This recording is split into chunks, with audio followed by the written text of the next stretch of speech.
සුබ දවසක් හැම දිනාටම Ganu Jay YouTube channel එකට ඔයාලා වදත් සුපුරුදු විදිහට සාදරයෙන් පිළිගන්නවා. අපි හැමෝටම මේ දවස්වල තියෙන ප්‍රශ්නයක් තමයි තමන්ගෙම කියලා ගෙයක් හදන්න ගියාම අමුද්‍රව්‍ය වලට යන වියදම සහ වැඩ කුලියට යන වියදම එහෙමත් නැත්නම් පිරිවැය ඉතාමත් ඉහළ වීම එහෙමත් නැත්නම් අධික වීම. මීට මාස 7-8කට විතර කලින් ඒ කියන්නේ අවුරුද්දකට විතර කලින් මම රිලීස් කරා වීඩියෝස් කීපයක් ලක්ෂ 13 මාරකට එහෙම නැත්නම් ලක්ෂ 16කට ලක්ෂ 25කට මේ වගේ අඩු වියදමකින් අඩු පිරිවැයකින් අංග සම්පූර්ණව නිවසක් හදලා ඉවර කරන්න පුළුවන් විදිහේ වීඩියෝස් කීපයක්. හැබැයි අපි හැමෝම දන්නවා ලංකාවේ ආර්ථිකය අද වෙනකොට විශාල අර්බුදයකට ලක් වෙලා තියෙනවා. ඒ කියන්නේ ශීඝ්‍ර ලෙස පහත වැටලා තියෙනවා. මේ ඇති වෙලා තියෙන විශාල ආර්ථික අර්බුදයත් එක්ක අපි හැමෝටම ගැටලුවක් පැන නගිනවා. ඒ බජට් හවුස් එහෙමත් නැත්නම් ඒ ඉදිරිපත් කරපු අඩු වියදම් නිවාස අද වෙනකොට නිර්මාණය කරන්න එහෙමත් නැත්නම් ඉදි කරන්න පුළුවන්ද කියන එක ගැන.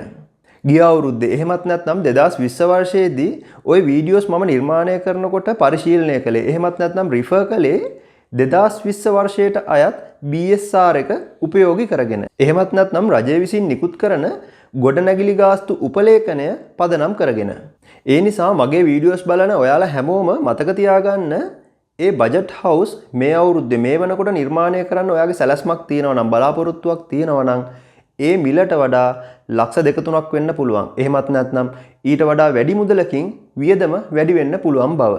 මේ වෙනකොට මුළු ලෝකය පුරාම ව්‍යාප්ත වෙලා තියෙන මේ COVID-19 සිටුේෂන් එක නිසා ලංකාවේ ආර්ථිකයට විතරක් නෙමෙයි මුළු ලෝකයේම ආර්ථිකයට විශාල බලපෑමක් එල්ල කරලා තියෙනවා.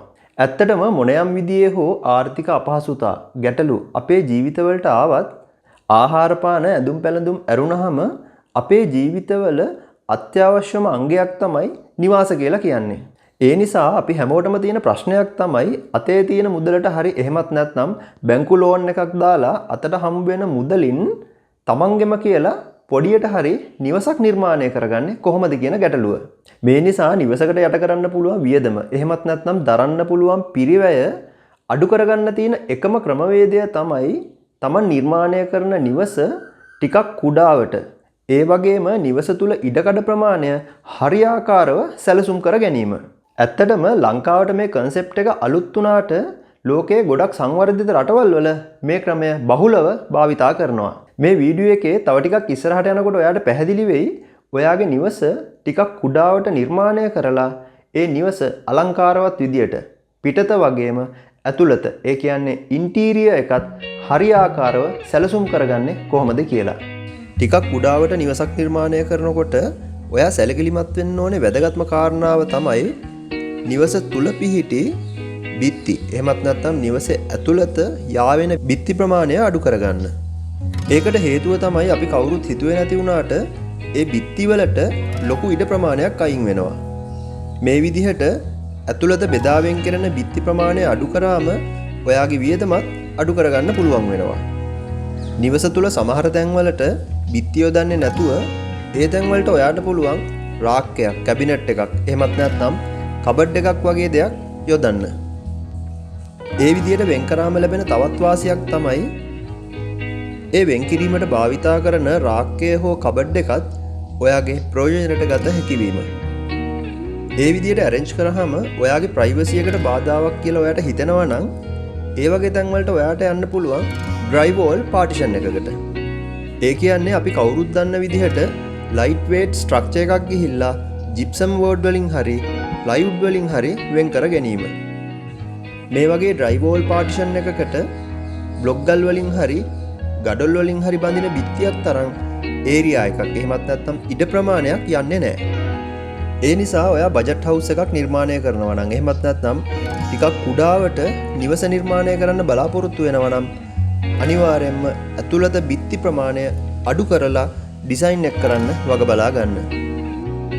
බොහෝ වෙලාවට අඩු වියදමින් කරන නිර්මාණයකට නිවස තුල එක බාත්රූම් එකක් තමයි arrange කරන්නේ.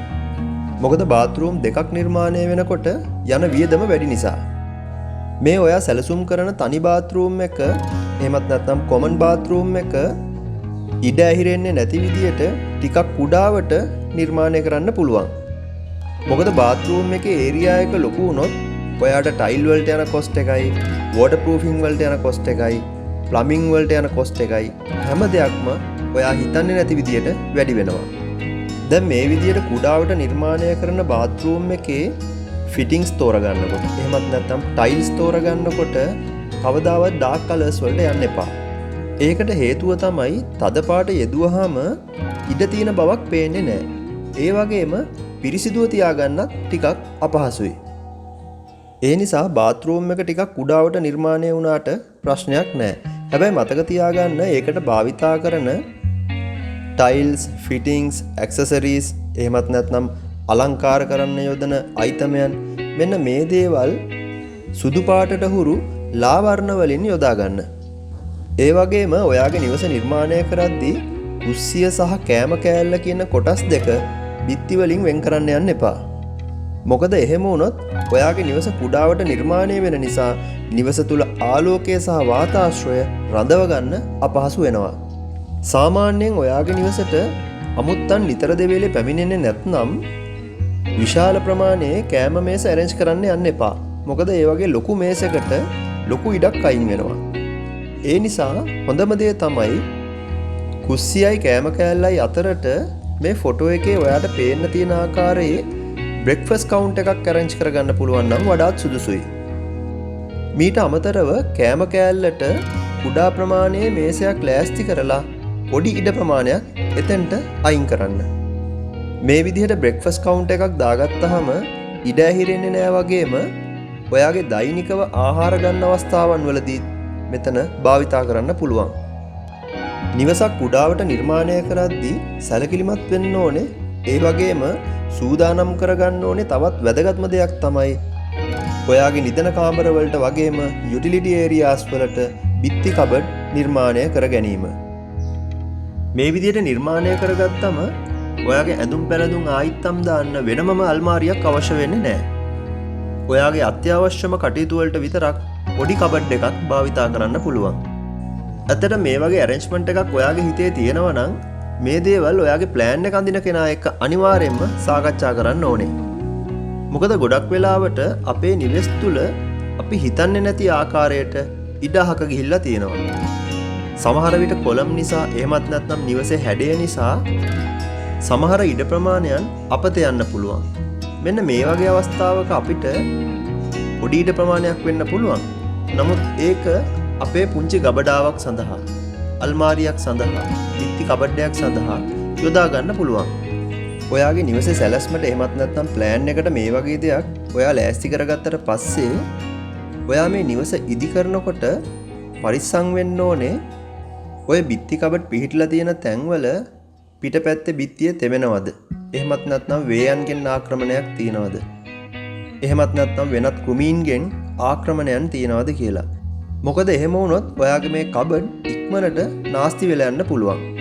ඒ නිසා නිවසක් ඉදි කරනකොට අවශ්‍ය වෙන නිවැරදි ඉංජිනේරු ශිල්ප ක්‍රම භාවිතා කරන්න අමතක කරන්න එපා. මම මේ ෆොටෝ එක ඔයාට අරගෙන එන්න හේතුව තමයි ගොඩක් අය Tamanට තියෙන ඌමනාව මොකක්ද කියලා හරියටම අඳුරගන්නේ නැතුව නිවසක් නිර්මාණය කරනවා. අපි හිතමු පවුලේ සමාජිකයන් වැඩි දෙනෙක් පොත් කියවන්න කැමතියි කියලා. එහෙමත් නැත්නම් ඔවුන්ගේ විනෝදාංශය ඒකනම්. මෙන්න මේ වගේ අවස්ථාවක ඔයා ටීවී ලොබි එකක් නිර්මාණය කරනවද? එහෙමත් නැත්නම් ලයිබ්‍රරි එකක් නිර්මාණය කරනවද කියලා අනිවාර්යයෙන්ම හිතලා බලන්න ඕනේ. මොකද නිවස කුඩා වුණා කියලා ප්‍රශ්නයක් නැහැ.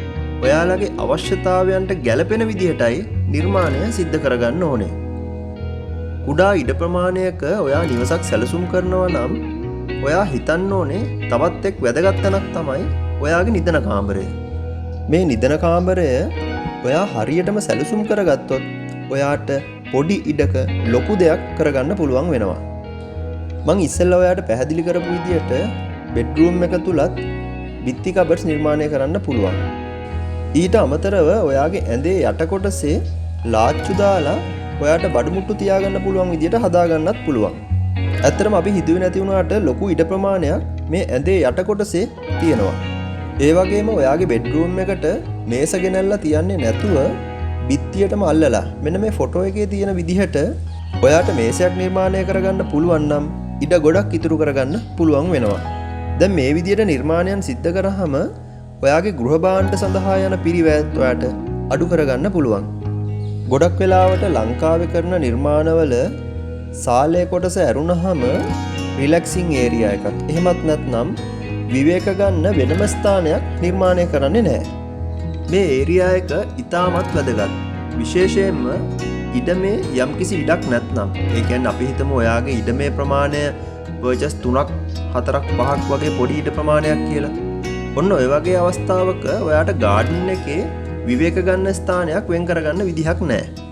ඒ නිසා නිවස කුඩාවට නිර්මාණය කළත් මේ රිලැක්සිං ඒරියා එකක් නිර්මාණය කරන්න අනිවාර්යයෙන්ම අමතක කරන්න එපා. මොකද ලංකාවේ ගොඩක් අය හිතන්නේ ගෙදරට කෙනෙක් ආවොත් වාඩි වෙන්න ඉඩක් තියෙනවද? එහෙමත් නැත්නම් කට්ටියක් ආපු වෙලාවට කොහොමද ඉඩකඩ ලෑස්ති කරගන්නේ? ඒක හරි. එහෙමත් හිතන්න ඕනේ. එහෙම හිතන එකේ කිසි වරදක් නැහැ. හැබැයි හොඳට මතක තියාගන්න නිවසේ වැඩි කාලයක් ගත කරන්නේ පවුලේ සමාජිකයන්. ඔයා වෙන්න පුළුවන්, දරුමල්ලෝ වෙන්න පුළුවන්, අම්මා තාත්තා වෙන්න පුළුවන්. ඒ නිසා නිවස කුඩාවට නිර්මාණය කළත් විවේකී සුවයෙන් ඉන්න පුළුවන් ස්ථානයක් වෙන් කරගන්න අමතක කරන්න එපා. ඔයාගේ නිවස කුඩාවට වුණාට අපි හිතමු දෙමහල් නිවසක් නිර්මාණය වෙනවා කියලා. මෙන්න මේ වගේ අවස්ථාවක පඩිපෙළේ යට කොටසත් භාවිතයට ගැනීම අනිවාර්ය අංගයක් වෙනවා. මොකද සාමාන්‍යයෙන් පඩිපෙළකට ලොකු ඉඩ ප්‍රමාණයක් අයින් වෙනවා. මේ පඩිපෙළේ යට කොටස ලිවිං එක පැත්තට ආවත්, බෙඩ්රූම් එකක් ඇතුළට ආවත්, කිචන් එක පැත්තට ආවත්, කොයි පැත්තට ආවත් ප්‍රශ්නයක් නැහැ. ඔයාගේ අවශ්‍යතාවය අනුව ඒක වෙන් කරගන්න පුළුවන්. මේ කොටස සාලයට අහු වෙනවා නම් ඒකේ ලස්සන ගැනත් හිතලා ඔයාට ලස්සන නිර්මාණයක් කරගන්න පුළුවන්. ඒ කියන්නේ මෙන්න මේ ෆොටෝ එකේ තියෙන විදිහට. එහෙම නැත්නම් අපි හිතමු ඔය කොටස බෙඩ්රූම් එකට ගත්තා කියලා. ඒ අවස්ථාවට බෙඩ්රූම් එකට අවශ්‍ය වෙන විදිහට ගබඩා ස්ථානයක් විදිහට වෙන් කරගන්න. ඒ වගේම කිචන් ඩිසයින් ගැන එහෙමත් නැත්නම් මුල් තැන්ගේ නිර්මාණයන් ගැන මම කලින් කරපු වීඩියෝ එකේදී ඔයා දකින්න ඇති කිචන් එකේ ගබඩා කාමරයක් විදිහට. ඒ කියන්නේ කුස්සියේ පැන්ට්‍රි කබඩ්ස් වලට අමතරව ඔයාගේ අත්‍යවශ්‍ය දේවල් ගබඩා කරගන්න ස්ථානයක් වෙන් කරගන්නත් පුළුවන්. බලන්න මේ ෆොටෝ එකේ පේන විදිහට කම්පියුටර් ටේබල් එකකුත් පඩිපෙළ යටට හරි ගස්සගෙන තියෙනවා. මේ ආකාරයට පුංචි ඉඩක, කුඩා ඉඩක ඔයාට ගොඩක් දේවල් නිර්මාණය කරගන්න පුළුවන්. හැබැයි හරි සැලැස්මක් ඇතුව ඒ කටයුතු ලෑස්ති කරගත්තොත්. ඔයා ටිකක් පුංචිවට නිවසක් නිර්මාණය කරන්න බලාපොරොත්තු වෙනවා නම් මේ මම අද කියපු දේවල් හැම දෙයක්ම ඔයාගේ නිර්මාණ ශිල්පියා එක්ක පැහැදිලිව සාකච්ඡා කරන්න. එතකොට ඔයාගේ බජට් එකේ හැටියට මේ හැම දෙයක්ම සූක්ෂමව නිවස තුළ නිර්මාණ ශිල්පියා විසින් ඔයාට ලෑස්ති කරලා දෙවි. අද ඔයා දැක්කේ පොඩි ඉඩක ඔයාගේ නිවස ලස්සනට සැලසුම් කරන්නේ කොහොමද කියලා.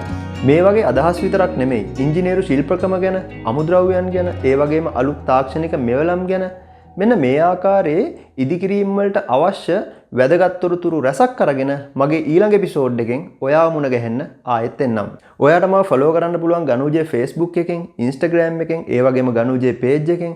ඒ වගේම මේ වීඩියෝ එකට ඔයාලා කැමති නම් like එකක් දාන්න. ඒ වගේම තාමත් මගේ channel එක subscribe කරලා නැත්නම් පල්ලෙහා රතු පාටෙන් තියෙන subscribe button එක ඔබලා subscribe කරන්න අමතක කරන්න එපා. ඒක මෙහා පැත්තෙන් තියෙනවා bell icon එක. ඔන්න ඔය bell icon එක click කරලා තියාගත්තොත් ඔයාට මගේ වීඩියෝ එකක් release කරපු ගමන් ඔයාට බලන්න පුළුවන් වෙනවා.